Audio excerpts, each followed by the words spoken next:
What is up, everybody? Yes, this is not the voice of Cameron Parker, and this isn't the voice of Brandon Miller. This is Jordan Lopez, and I am your host for today on this Mainly Broncos podcast. Cam and Brandon have decided to ditch me for today, but that is all. We may have a guest joining us pretty soon in Mile High Mims, aka Bryce.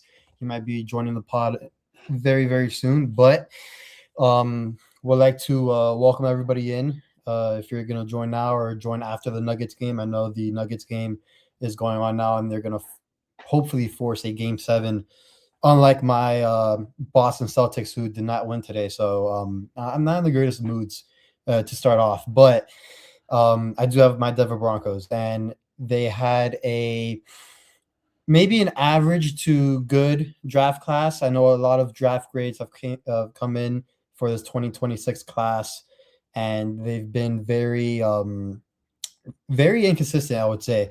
One site would have them at a B, another site would have them at a C minus, another one will have them at just a plain B minus. I mean, it's varying from C minus all the way to B plus. I haven't seen an A, and I haven't seen anything lower than a C minus. But again, those are just draft grades, so do that with how you will. But yeah, we're just today in today's episode, we are going to go over the draft class. We're going to go over every single pick, and then and we have our guy joining us, Bryce. What's up, brother?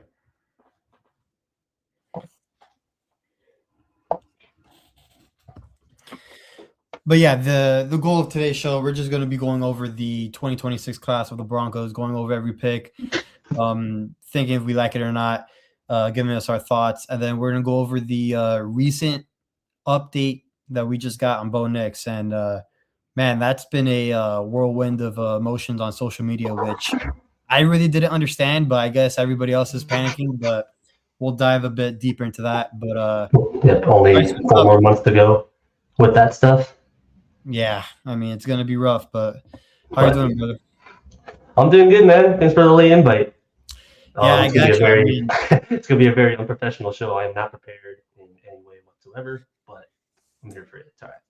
Well, I mean, this is also my first time also hosting a show, so it's going to be unprofessional on my end too, but guess what? I'm glad I could be stuck there with you then. Yeah, we'll stick it out together. I mean, also does not help that my Celtics decided not to play basketball today, so also not in the best mood. Best friend's also a Celtics fan, and he's kind of losing it as well. So I get you. Yeah. So you have the Nuggets. It's okay. Yeah. So, but let's get into this 2026 draft class. A lot has been made of it. Some picks have been glorified on Twitter as very good picks. Other picks have been criticized. But let me bring up the 2026 draft class on top of here so we can go over it. The first pick that the Broncos had was in the third round, which they traded out of their 62nd pick, acquired a 66th, and then a later pick in the draft. And they took a defensive tackle out of Texas A&M, Tyler Onedem. I hope I pronounced that right. I've heard it pronounced a couple different ways, but the big man out of Texas A&M was their first draft selection. Bryce, how do we feel about it? Yeah, so I think everybody's perspective on that pick was kind of just like, who is this guy? Obviously, when your first pick's not until the third round, it's always going to be kind of like some guy that not a whole lot of people maybe did the research on. And like every show that I've watched was kind of the same way. Even like the big names like David and Andy, like they didn't really talk about him that much either. Yeah, I'm not going to pretend like I knew a lot about him either. Obviously, the one maybe like you could probably say it's a hole because obviously with JFM leaving, that leaves a spot open on the D line. You can argue that was like the only hole that we had, right? Yeah. So I don't disagree with them going there with the first pick. With some of the names that were there that I were a little bit more familiar with, I probably would have taken a shot on either one of those guys. But obviously, like, I've been trying to talk myself into it. Yeah, I'm the same as you. I don't know how to pronounce his name. Onyedem or whatever. He's a very good run stopper, right? Obviously, when with JFM leaving, like that's a pretty big shoes to fill on the inside, I would say. Again, I wouldn't say he would be the day one starter for sure. Um, I don't know if they'll try out Savion Jones there, even though with him being a healthy scratch for a lot of last year, I don't know if they plan on moving Malcolm Roach there to play alongside DJ Jones. Then there's Uwazurike. There's a couple names floating around in that area, but that's pretty much my take on that for now. Again, I'm probably like the last guy to ask about that pick specifically, but I warmed up to it. I definitely was a little kind of whatever on draft day along with everybody else, right? So, but I talked myself into it. I'm excited. Yeah, I was surprised when I heard his name being called because I've seen a whole bunch of mock drafts, and like he was ranging anywhere between late third to the fifth round. So I was very surprised when his name was called. But again, the one trait that he's very elite at is his explosiveness. He has a great first step. He's not the best pass rusher in the world. He's not going to have the JFM impact that he had as a pass rusher, but his run defense is what stands out. So that's why I believe he may be a day one starter just because of that. I think they're going to give Uwazurike his chance to start day one as well, and obviously Savion Jones. But I do see a spot where Tyler does step in, and he's a starter on week one, and they just rotate those guys in and out just because of his defense. So you have him there on first and second and short, and then you can get your pass rushing guys out there for third down. But yeah, his explosiveness, it comes off the charts. I mean, you can even see it in his highlights. You don't even have to watch tape. You can just watch his highlights, and you can see that that's by far his best trait and strength. He does have good power and a good motor, but his pass rushing skills, I would say, is probably going to develop over time, especially in Denver and the guys that we have along that defensive line. But I think we're going to see this pick, really pay dividends like 2 to 3 years when we see that development really happen. I think year one, he'll just be more of a run stopper, and then we can kind of see his skills develop through then. But yeah, man, I was very surprised. I think that's the word I'll use. Very surprised with this pick. I know Matt Miller of ESPN had him going 81 to Jaguars. I see the NFL analyst NFL.com, Lance had him at 85. And then you would have guys like a guy from USA Today had him going to pick 167 to Houston. So it's one side of the spectrum or the other with them. But hey, if Denver liked them enough to get him at 66, I like it. You get your guys that you want and you just develop them. So everybody's board is different, right? I think it was John Lynch in the Niners talking about that. Granted, they're getting like kind of hammered for their draft because they kind of reached on everybody. But I agree with that. Like everybody, like a consensus board doesn't really mean much to like NFL GMs, right? They make their own board from scratch, whatnot. They like their guys, their own players, their own scheme fits and whatnot. We're no different, right? Obviously, like those kind of you saw that kind of last year with Janae Barron, like they thought he would fit like really well into our secondary, which I still do believe he can, but it's just kind of, like us as fans, obviously it's kind of disappointing, but we're not gonna like question the front office moves, too much, too much. Yeah, we got here from Kodiak. Y'all word, we still don't have a real nose tackle. I am slightly. I mean, you want to take that one first, Bryce? I mean, still, as in like it hasn't gone well the past couple of years without one, or I don't know. Like our D line is it's constructed like so nicely that everybody like counteracting each other, right? That's why I feel like if Onyedim, however it's pronounced, like if he's a day one starter, right? Like, yeah, he doesn't need to be JFM right away, right? Obviously, he's not going to be. He's a third round like kind of project type of D tackle, but with the D line being the way it is, with DJ Jones as our pure nose tackle as of now, with Zach Allen right next to him, and then obviously Benito and Cooper in our other edge rushers. Like you're not asking a lot from him right away, I feel like. And I just kind of feel like that's the way it's been constructed. Like we don't need, and like again, like I was talking about like the other D tackles that were there at 66 that they could have taken. Maybe that's like they don't rock with a pure D tackle or a pure nose tackle like that, you know? Yep. Like they extended DJ Jones last season, right? They clearly liked what they had in him. Yeah, I get it. Like that's the other thing with our D line is that they're like a super light D line, and like that was everybody's kind of concern, like going into the playoffs, that we would get bullied by these bigger O lines and stuff like that. Yeah, so like Kodiak saying right there, like I I kind of like come to terms with trusting them on that, you know. Which again, like I was disappointed in the moment when they took him, but granted, there's these whole scheme fits, right? It's like they don't want this big ass Caleb Banks type of D tackle alongside DJ Jones or anything, right? Which I get why people would like that, but that's clearly not what they see fits in the D line. So Yeah, I mean, and also Caleb Banks went all the way to 18 to Minnesota, which that was was nuts. That was kind of crazy.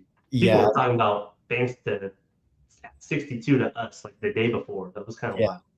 Yeah, I mean, my dad's a Vikings fan, and he just I think actually once that pick was selected, he walked out.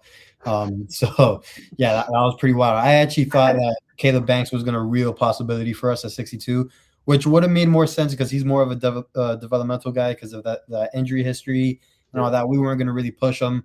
He's going to be more of a rotational piece to start, but he got picked up by the Minnesota Vikings in the first round, so he's going to get his money. But in terms of the nose tackle, I mean, I'm fine with DJ Jones being that guy for us right now. Again, I don't think we ask our scheme doesn't ask a lot from our nose tackles.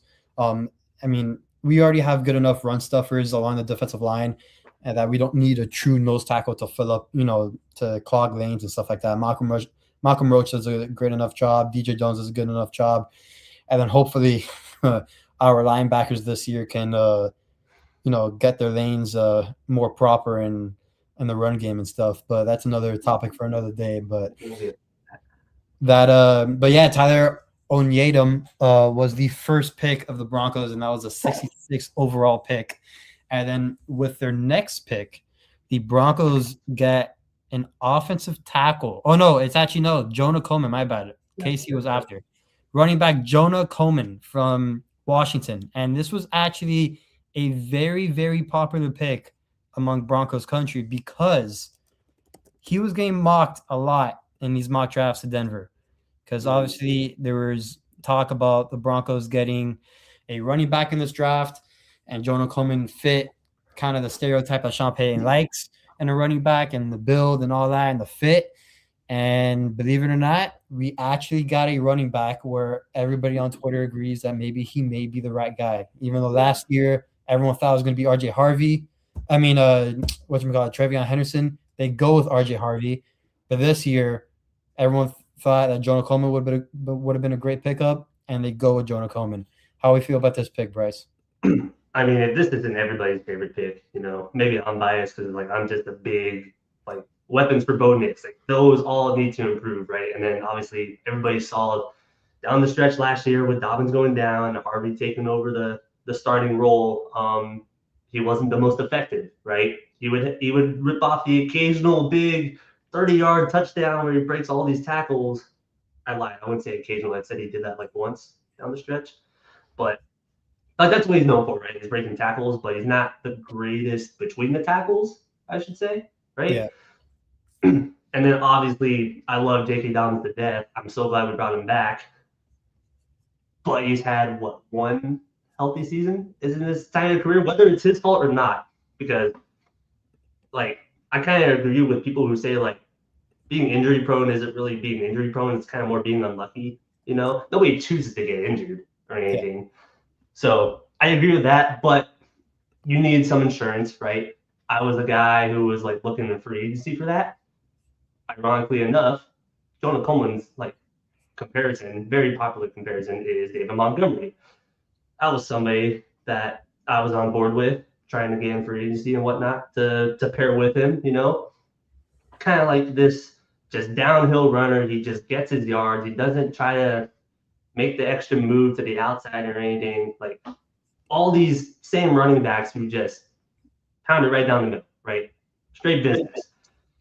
So again, with the little research I did on the draft, I'm sorry, I'm lazy. I'm not like all these other like hardworking dudes like Kodiak and Andy and all those guys. But Jonah Coleman was one of the few ones I did research because I saw everybody was in love with him, and I see exactly why this dude is the perfect fit in our room, especially.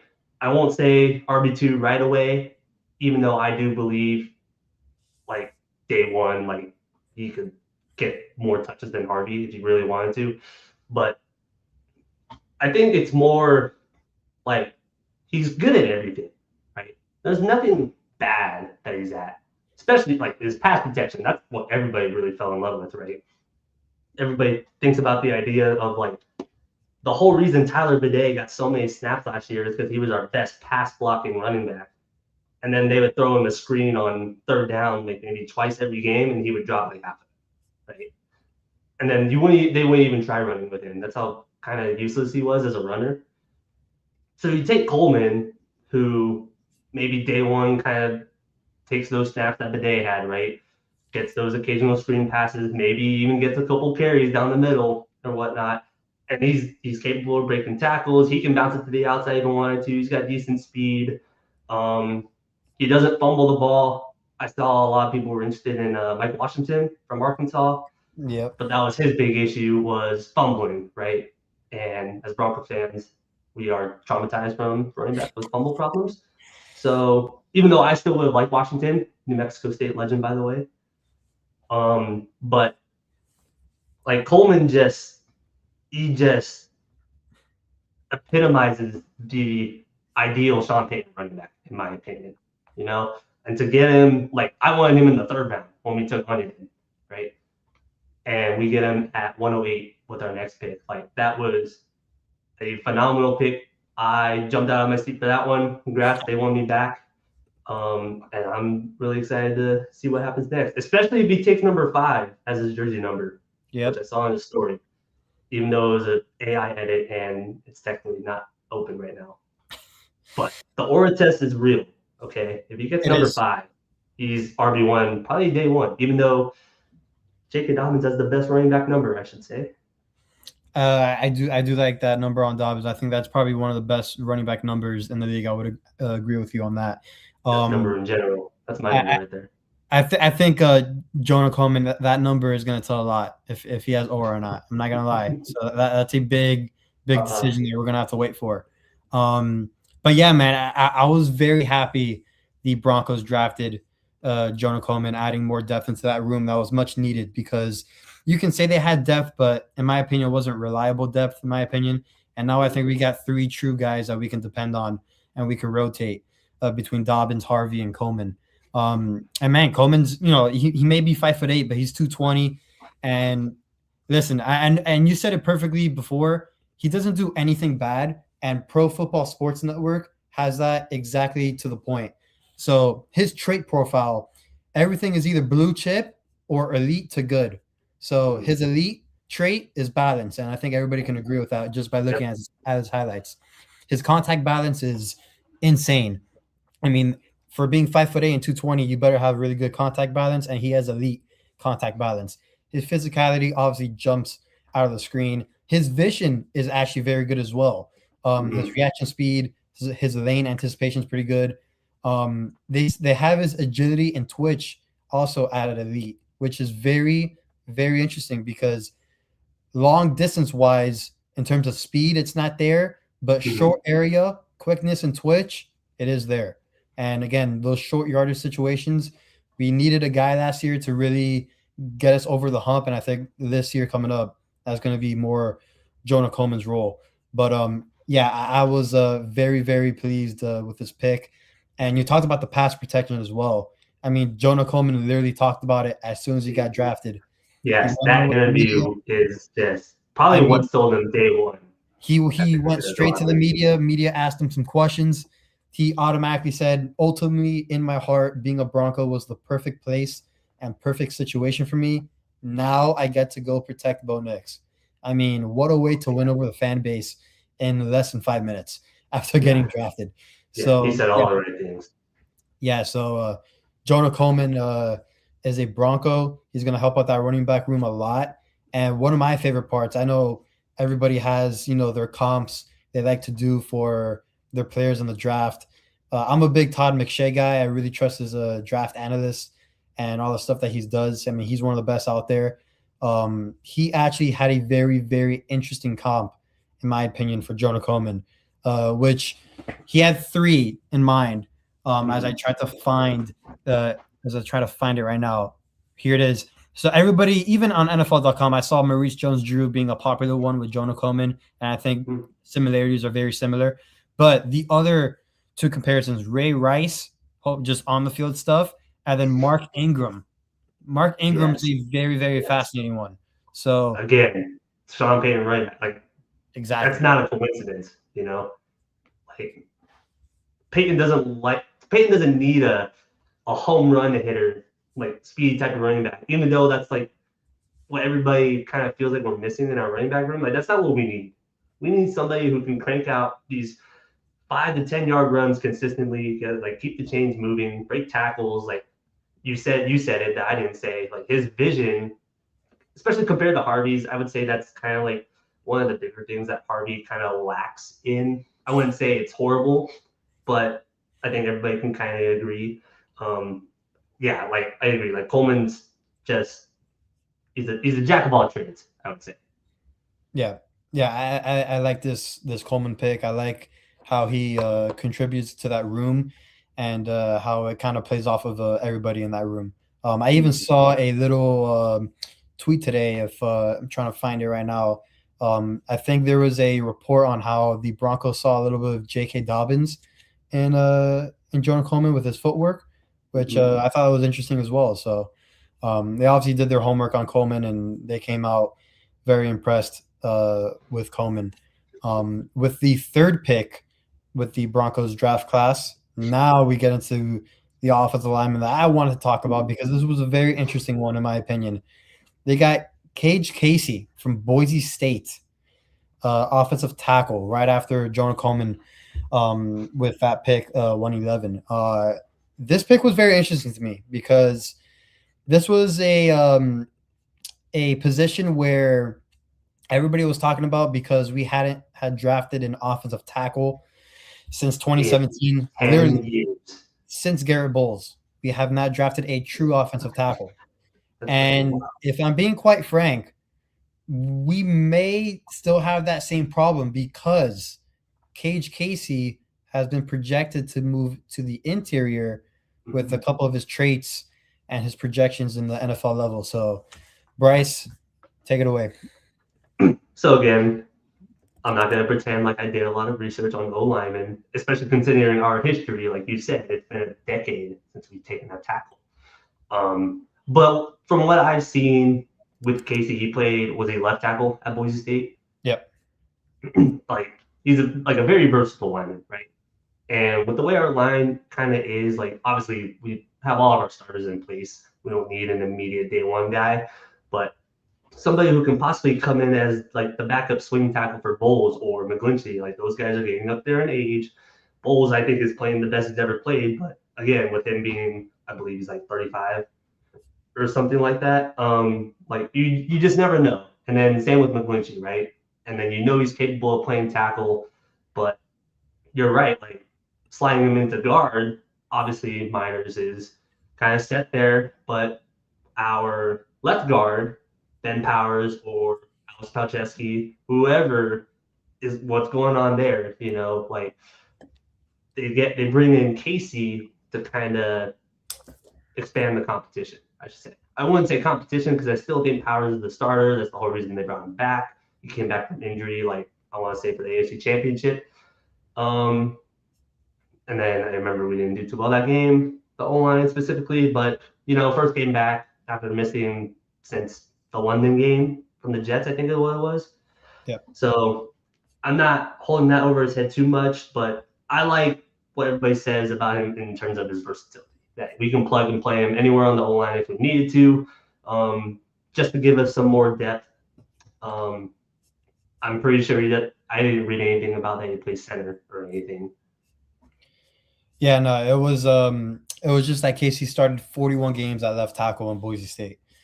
So it was just going to be his. As a lineman, that's what you want, right? Like all these guys, like if you're taking a lineman who doesn't start a lot of games, that's pretty much a dark.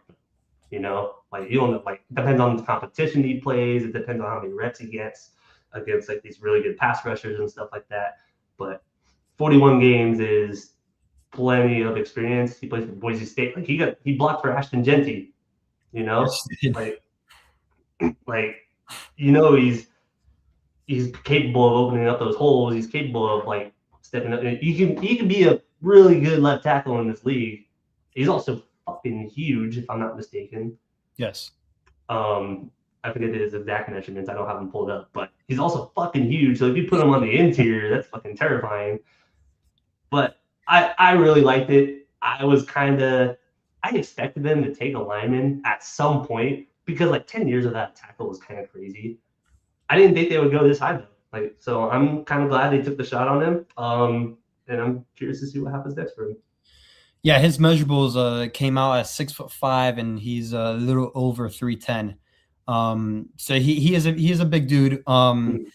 The reason that why he's projected more of a guard than a tackle in the league is because of his arms. His arms reached out under 33, which if you want to be a tackle in the league, that's just not going to cut it. But again, with his experience playing at left tackle in college, playing that many amount of snaps, I mean, he's probably figured out a way to gain leverage at certain moments and stuff like that. So he's played against some of the best. I mean, even Boise State was in the college football playoff at one point. So he's gone against some good competition at Boise. But they do believe that him at guard will be better just because of his anchor strength and hand power, as Pro Football Sports Network would say.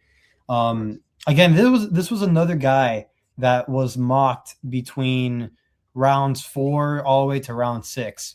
So this was another one where it was a wide range in terms of him getting mocked. But again, his traits, according to Pro Football Sports Network, his elite blue chip one is physicality. And obviously that jumps out as well. His power and his awareness. So it looks like the Broncos may have gotten a good developmental piece on the offensive line with Cage Casey. And even Cage Casey told the media that he actually models his game after Garrett Bowles. So he's pretty happy that he's on the Broncos, and now he gets to pick his brain. And was that before he got drafted by us, though? What happened? Was that before he got drafted by us that he compared him? No, that was after. So, but hey, he's saying the right things. I'm not judging. He's saying the right things, so at least he's not going out there and saying some BS. But listen, we'll see if that spell of not drafting offensive tackle sticks or not, because we really don't know if he's going to stick as an offensive tackle or if he's really going to move into guard. But yeah, at that, I'm still thinking that drop may continue because I do see Casey being more of a guard. And then we're just going to be back to 2027 screaming out that we need to draft a legit tackle. So, but technicality, that streak still lives. Yeah. But I will say, interesting enough, Pro Football Sports Network had him as the 3rd offensive tackle ranked, which was, I mean, listen, if he's truly, yeah, 3rd offensive tackle ranked, which is very, very surprising. Listen, if he pans out to be like that, I think the Broncos may have just gotten them a steal, if that's the case. But it's crazy. How many tackles did I take him so early? Yeah. So and I saw a lot of love for Cage Casey on social media, especially from a few draft analysts out there. So hopefully he can develop well in Denver. And you never know, maybe if Ben Powers walks away in a year, he can maybe slide into that left guard spot, or he finds himself as a tackle. Once you never know what happens to Bowles or McGlinchey, especially on McGlinchey on that right side. But who knows if Casey can, make that transition to right tackle. But that was the Broncos' third selection in the draft. And, it had a lot of people happy, but we'll see how that plays out with if he goes to guard or tackle.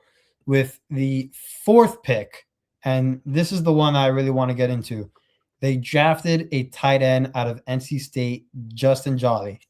And I thought Jolly was one of the more underrated tight ends in the draft and one of the most underlooked tight ends in the draft, in my opinion, because I have seen him play in the ACC since I am a Miami Hurricanes fan. So I saw a lot of ACC football, and Justin Jolly was one that was very, very good every single time I saw him play. And I was very, very happy that the Broncos got that, in my opinion, that steal in Justin Jolly. Mm-hmm. Yeah, so is it Jolly or is it Jolie? Jolly. I like saying Jolly. I mean, if it's Jolie, I apologize, but that would be way better if it was Jolly. Yeah. I've always been saying Jolie, but either way, yeah. So like with Jolie, I'm the same as you. Like in the little research that I'd done, I was looking at like offensive positions, right? Because sorry, I'm boring. I like offense. I look at offensive guys. Yeah, Justin Jolie was predicted around like the third round, fourth round ish, I would say. Yeah. And then seeing like his highlights and stuff like that, like this dude is a receiving monster, in my opinion. Maybe not monster, but he's a very consistent receiving tight end, which we haven't had in I don't know how long. Like I still believe in Ingram, okay, but with him getting up there in age and his kind of lackluster like blocking ability, you kind of need somebody else in there that's not Adam Troutman or fucking Lucas Kroll or all these other bums that we have at tight end, right? And then insert Justin Jolie, like this dude from, again, like the little highlights that I've seen and whatnot and what I've heard about him, like this dude is insane over the middle of the field, right? Yes. He's good after the catch. He's got some speed to him. He's not a complete liability after the catch. That Greg Jennings clip of him limping to the end zone, that was pretty badass. Yeah, like I'm glad they took a shot on the tight end that before the 7th round. That's not a basketball player this time. So that's a plus for sure. But there is like this dude can be the starting tight end as soon as next year if you really want it to be, right?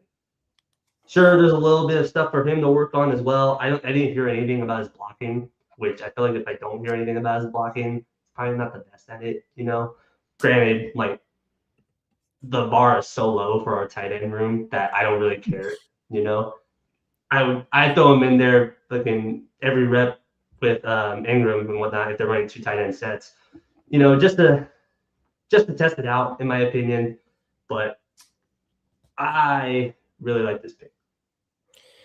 Yeah, I saw the blocking questions coming around social media and stuff like that, and I even had someone that I'm in a group chat with saying, "Oh, this guy doesn't block," and I was trying to inform him that, hey, I've seen him play a lot, and the guy's a willing blocker, so I don't think we would have to worry about that as much. Again, it is a different animal in the NFL, and he's gonna have to get used to his balance, his leverage points, and stuff like that, especially as a tight end.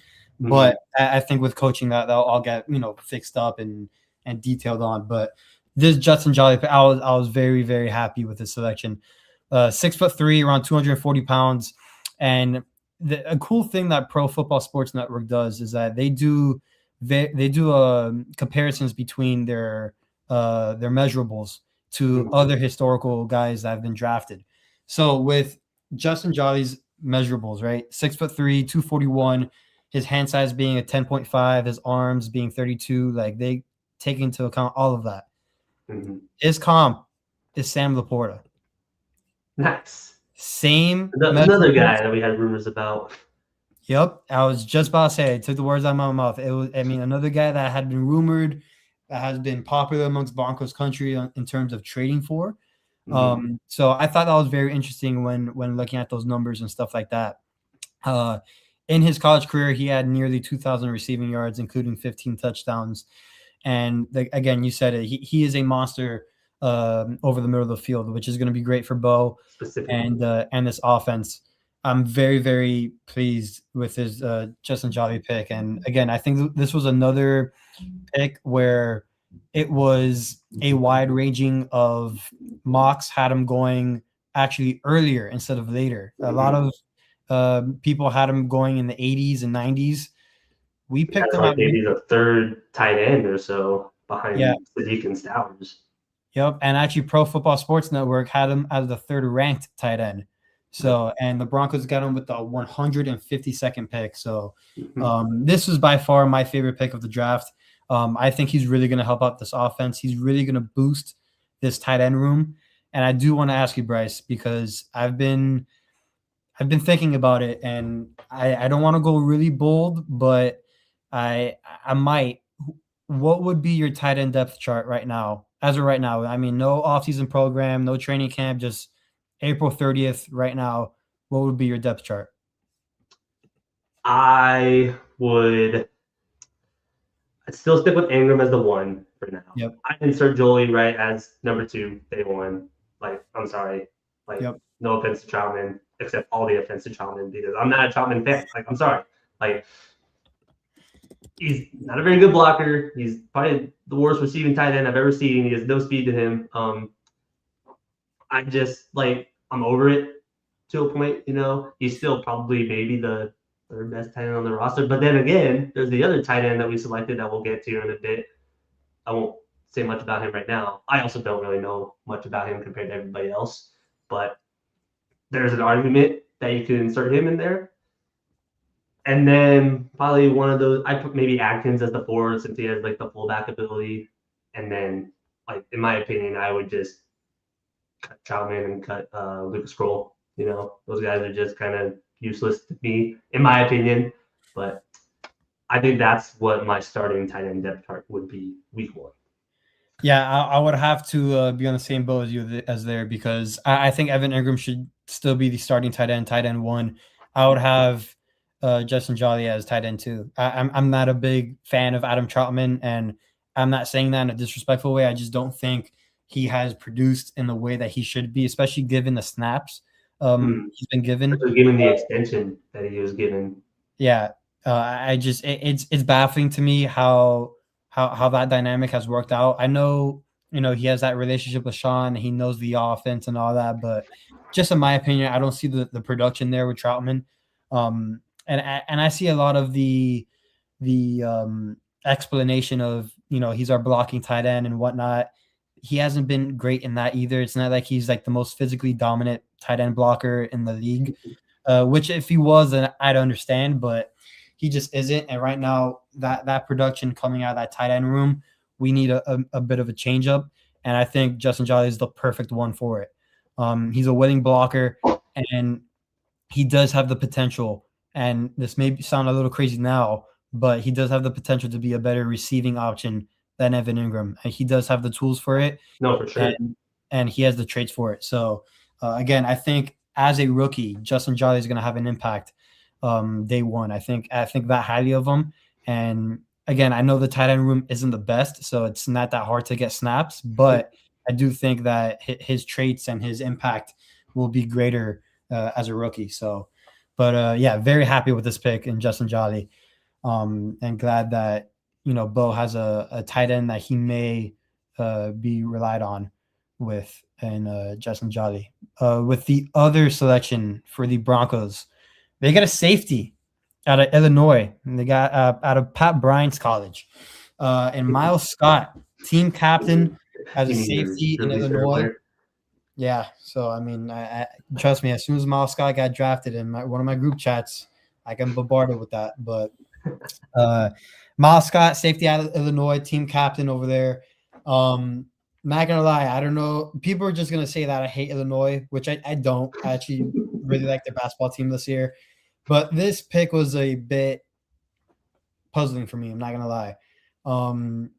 Just to start things off, I actually looked at the consensus mock draft of all the mock drafts, which it's perfect. You just click on their name and you can see all the mock drafts of people have done and see where they have it. Mm-hmm. The only I don't want to say professional, but the only analyst out there that had him drafted was Jacob Infante out of Pro Football Sports Network at 248 to the Browns. So that says a lot. But again, it looks like the Broncos saw what they needed to see on tape from Miles Scott. A big thing with the Broncos, as we have noticed the last few years, they go after team captains, regardless of position.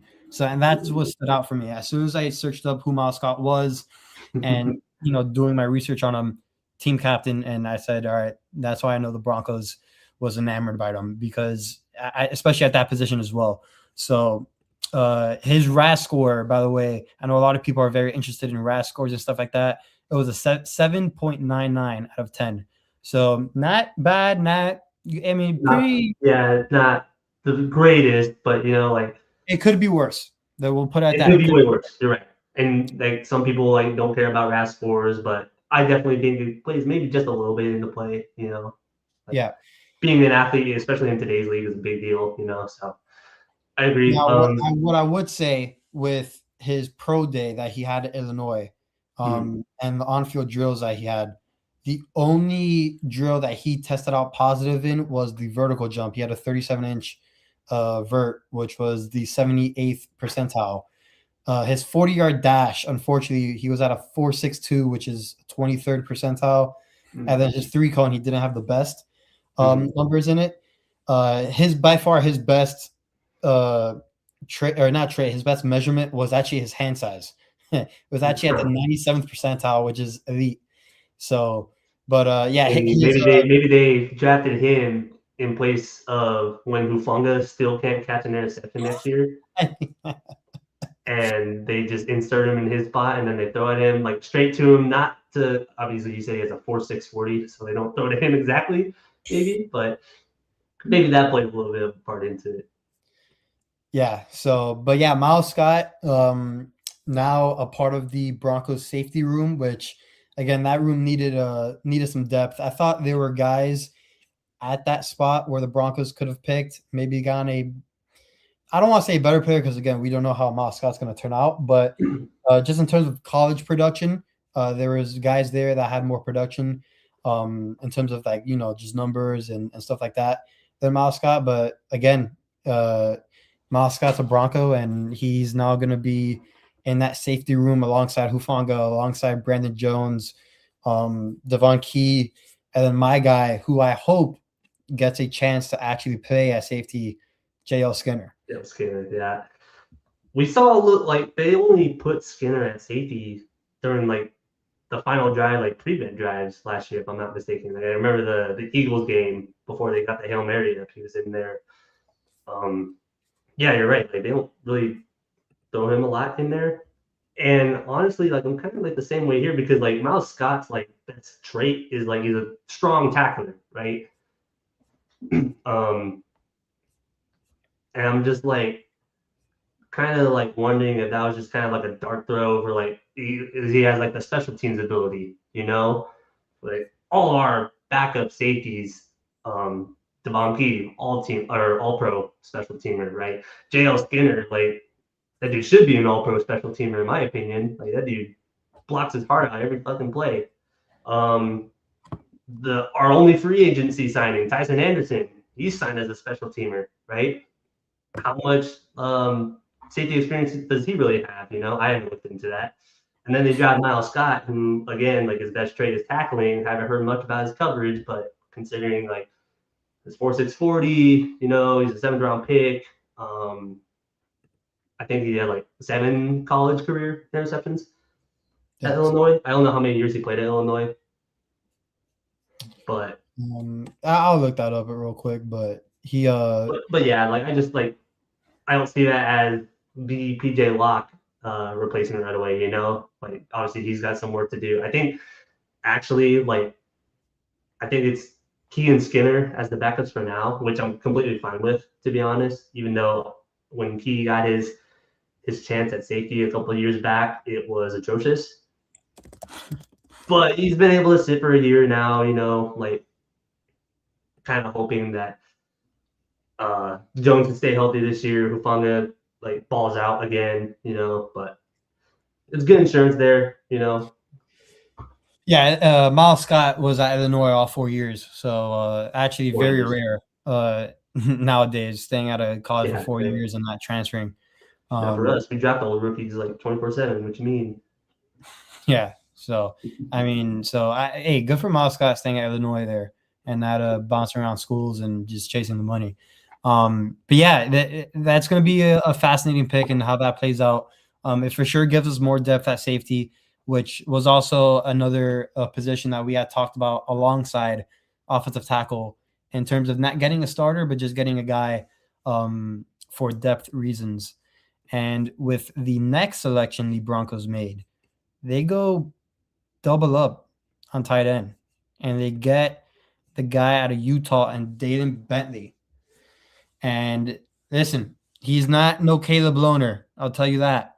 But this was a very, very fascinating pick in my opinion. And here is the reason why. We just talked about RAS score. Bentley's RAS score, 9.26.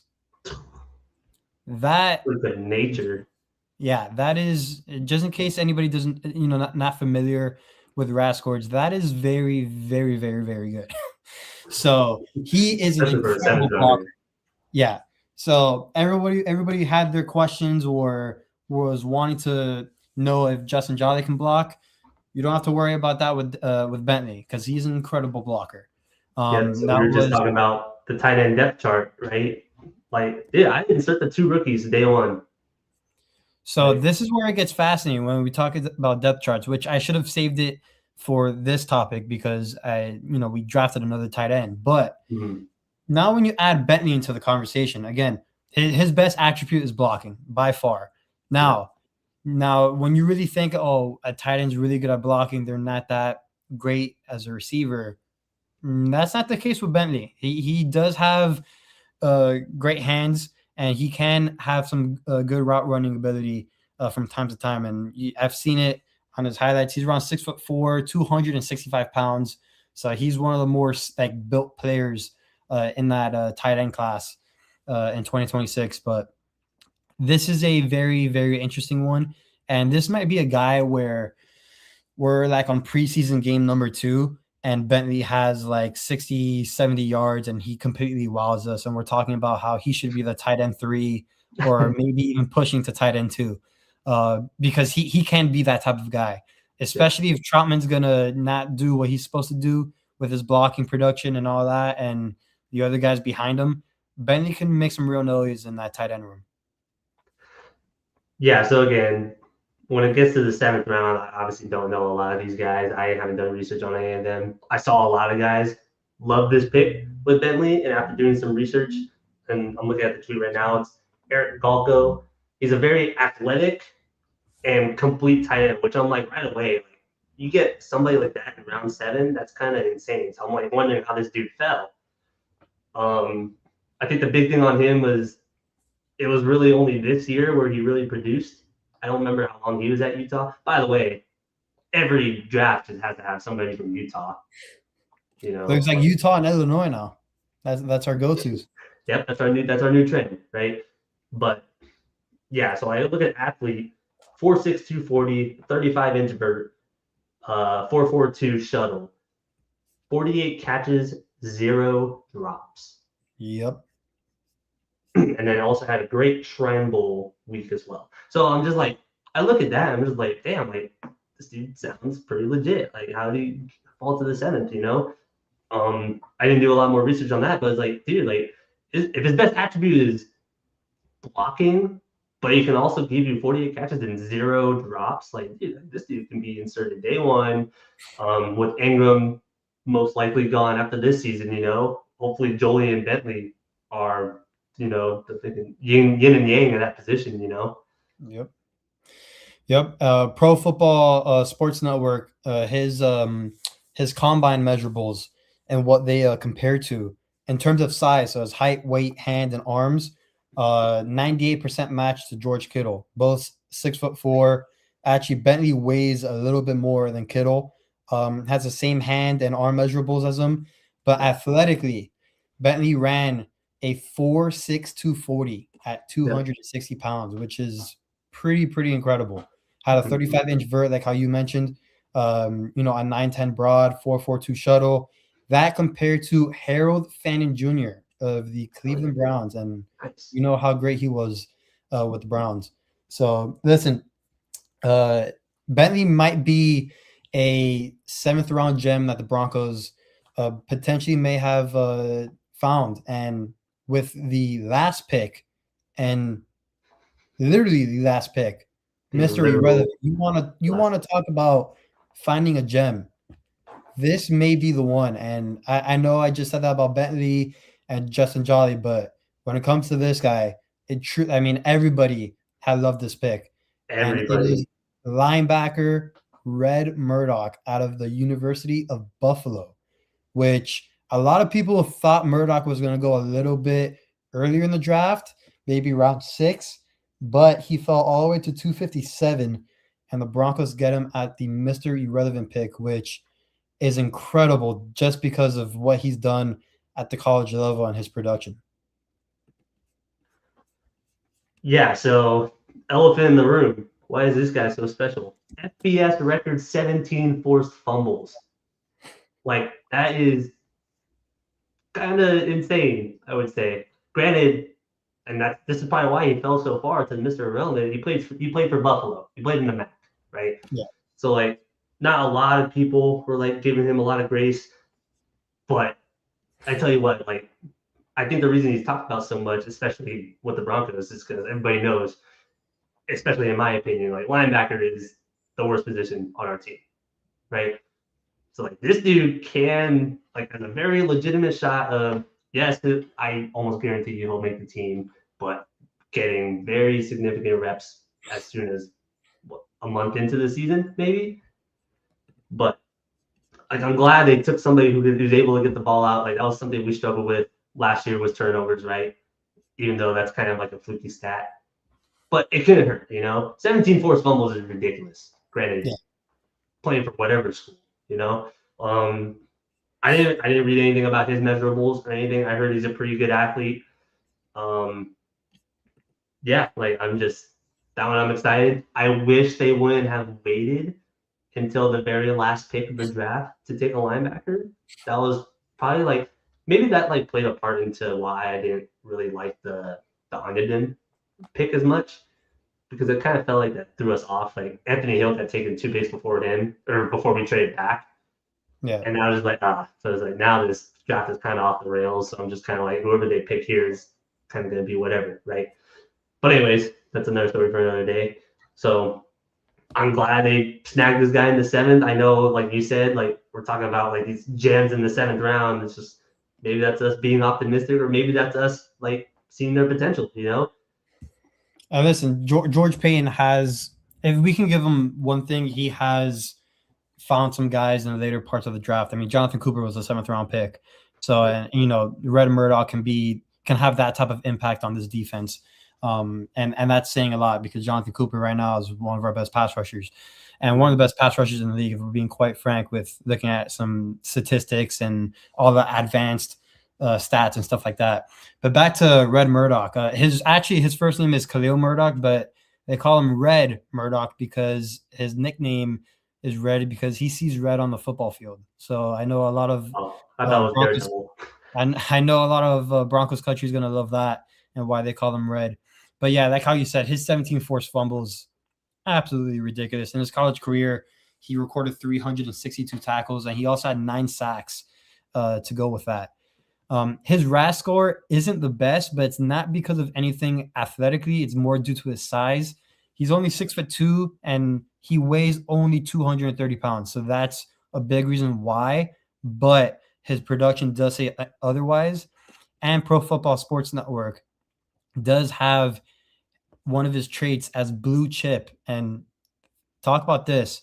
His physicality is at 9.33, which is at a blue chip, only second behind Sonny Styles, which is incredible. So he's a very physical linebacker. His point of attack stuff is great.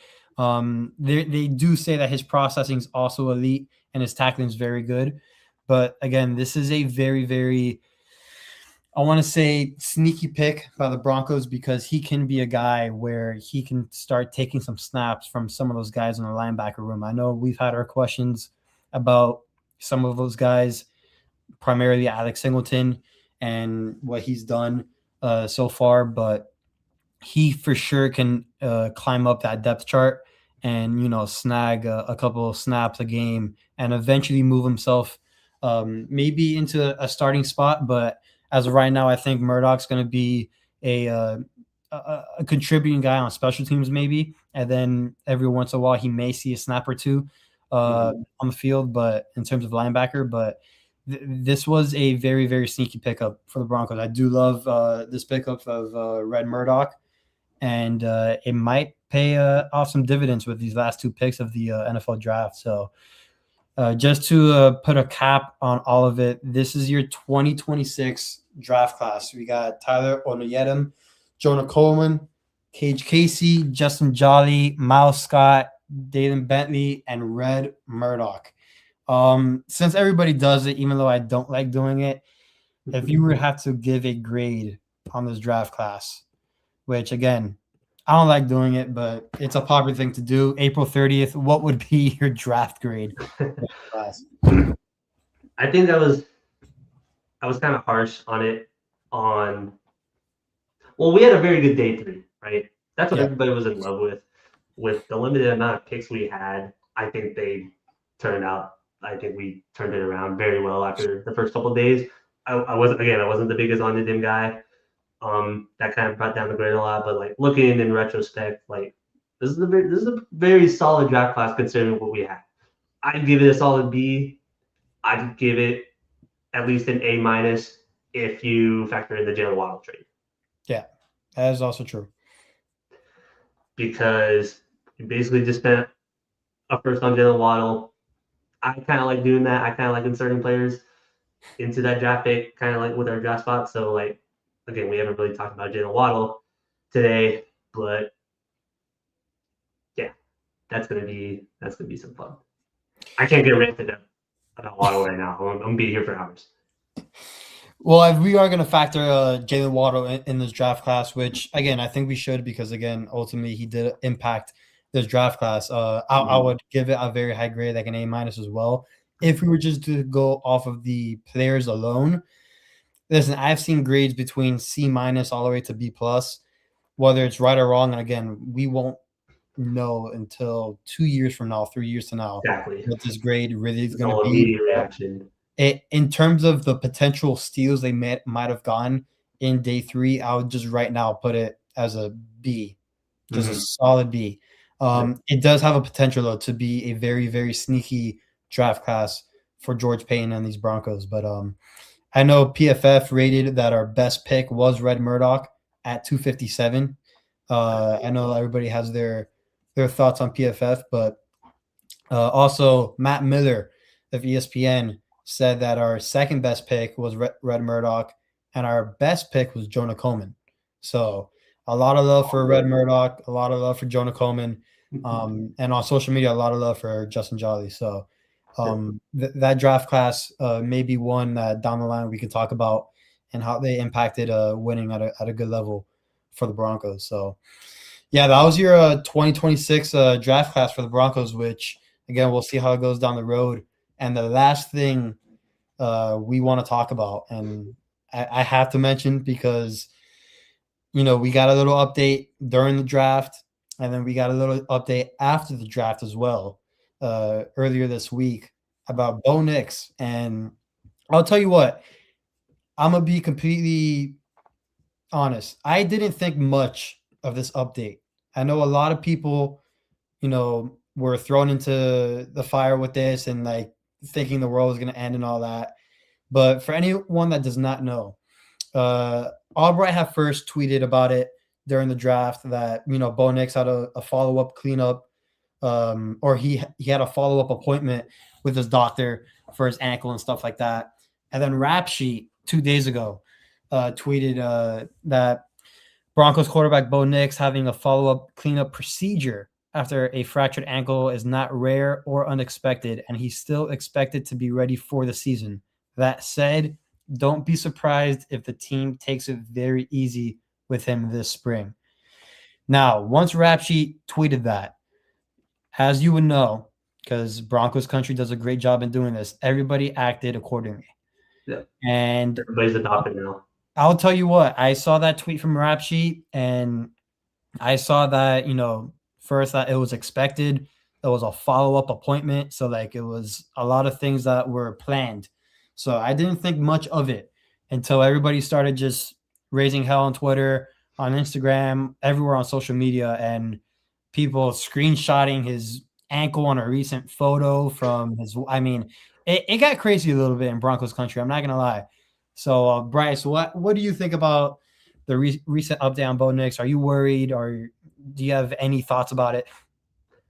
I think like the only thing that like I'm maybe like concerned about is probably like what Bo said back then was saying like, oh, like he's on schedule and he's actually going like probably harder than what he was when he was healthy. Like that I don't believe is true, especially with like the recent procedures he's gotten done. That being said, I feel like I have no reason to be concerned at all. This isn't like it's not like he's gonna miss the first month of the season or anything. They should be taking it easy on him, right? It's a very recent ankle injury. So again, I kind of didn't believe when this is like when Bo and Sean were kind of butting heads. That was another thing Twitter was overreacting about. But looking at it now, like I kind of stand with Sean, right? Bo's kind of like not there yet. Cleanup surgeries are very common. I've never been injured like that before, but I know what it's about, right? Like you get like the main surgery done and it's not like something goes wrong and you have to get another surgery. No, like they do cleanup surgeries. It's very common, right? So like I read those reports and I'm just like, okay, cool. So he's still on schedule. Cool. Even though like everybody's saying like he might not be ready for the start. Like dude, it is still April. It is May 1st in a couple hours here. Dude, like we got so much fucking time, right? You would act like I tweeted out earlier, like you would think he was the first human being ever to break a bone in his body the way people are reacting. Like it was the most minor type of ankle fracture, right? This wasn't like a full snap like Dak Prescott in 2020, right? Granted, this is a much later injury, but it's not as severe, right? So like I am not overreacting in the slightest. I still think he'll be just fine. Everybody's kind of saying like, "Oh, I'm worried we're never gonna get this Bo Nix game." Like, dude, like, let's okay. I know we're gonna be doomers right now because it's a long off season. Yeah. Like we're in the dead phase of the off season now, so this is what we're gonna hear for the next 5 months. But I'm not overreacting, not even a little bit. If I'm gonna be completely honest. Yeah, I mean, for me, I was the same way. Like, it seemed pretty routine. It seemed pretty like just on track with what he's supposed to do. I know earlier in the off season, he said that it's not gonna harper any of his plans in terms of training in the off season. I don't know if, and I'm assuming it hasn't because again, this was normal routine procedure that he had to go through. That's still going to affect it. I'm pretty sure it's not, but again, I didn't think much of it until everybody started talking about it, and it actually made like a lot of people like start questioning it. Like, hey, is he now like what's really happening with Bo? And again, I would just say not to panic. There would be a real sense of panic if we had other wording in that tweet from Rap Sheet. He even went on the Pat McAfee show, I think the day after, and he said that he's still on track to start training camp and all that. So I wouldn't be that worried if I were you guys in Broncos country. I'm not. It seems like Bryce isn't. I know a lot of other people aren't. It seemed, again, routine follow-up that he had to do. And again, I know I've seen the screenshots going around with his ankle and people doing that. I think that's absolutely insane. But that shit was funny. It's like just reading comments of like, "Oh, shocker! Person who has ankle surgery has a swollen ankle." I mean, insane how you put a side-by-side picture of Bo's ankle during a game and then his ankle after surgery. Yeah, of course it's not gonna look the same. What's up, Paul? I know it was actually Rap Sheet on the McAfee show talking about Bo and his injury, giving an update. But Bo has been on the McAfee show before. just for a little bit. But it was a rap sheet giving an update on Bo Nix. Mhm. Yeah, I just had to mention that real quick. I know that's been a trending topic in Broncos country with his update. So not worried about Bo and his health. And he should be good to go for training camp. So hopefully everybody in Broncos country can rest a bit, can calm down a bit. It's going to be a long off season. So if we're going to react to news like this, man, oh man, hopefully we don't get any other tweets like this after that. Which, again, I would say to start off with, I don't know if that post was really necessary, especially if it was already planned. And yeah, it was more of like an update. That's like the way I look at it. Yeah. Like, I'm actually glad I saw it because it's like an update on his like recovery, and it was worded a little weird that like people saying like, okay, yeah, it might be pushed back like a week or so. It was like, and then people were acting like the sky is falling. So, like, again, like I'm not a doctor. I don't know how severe the injury is. From what I've read, from what I've heard, it's fucking pretty standard, right? Cleanup procedures, very common, pretty standard.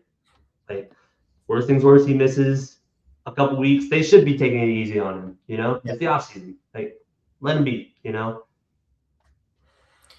Yeah, so we'll see during OTAs if he shows up to that would be interesting. Which I'm pretty sure he'll be in the building, but I don't know if he's going to be participating fully. Mandatory minicamp will be coming around shortly too. So we'll get some Broncos updates on a few players that we see. Rookie minicamp also right around the corner as well.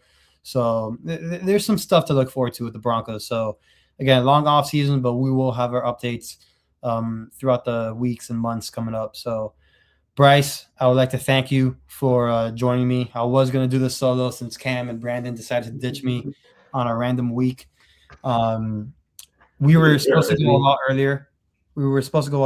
But not gonna lie, people, I had to watch my my Celtics play, which now I regret doing. I should have just started at 9:30.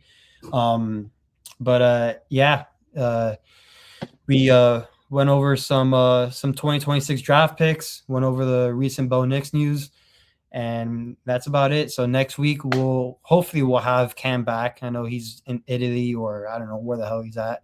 And then hopefully we do have Brandon back, because I think, as everybody can tell, I think I'm not that great of a host. I think I'm more of just a guy talking, solid, first time for everything. So, but Bryce, I honestly, I do want to thank you, Bryce, because if I would have done this solo, my God. So thank you for hopping on. I want you going crazy. I had to keep you some company.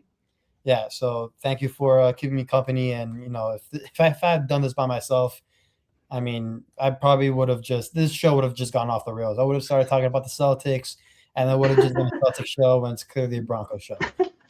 So, but guys, we will actually, I know Cam loves to do this, and as a host, you should do this. Everyone like, subscribe, comment, do all those good things that viewers should do. I do that a lot with my favorite YouTube accounts. You guys should do the same with us. And next week we should be back with a full squad and not just me hosting. So I apologize for my hosting skills, but it is what it is. But with that being said, we always end it with a God bless Bo Nix. Let's go Broncos! God bless Bo Nix! Fast lane when I pass in the street, bag of money in the passenger seat. Simcoe's been asking for me on the road from the west to the east. Way up, I might never come down, cause the coast racking up the flame miles. So high, I might never come down, so what, this is my lifestyle. Wait a minute, work hard for the car, so that's why it's all tinted.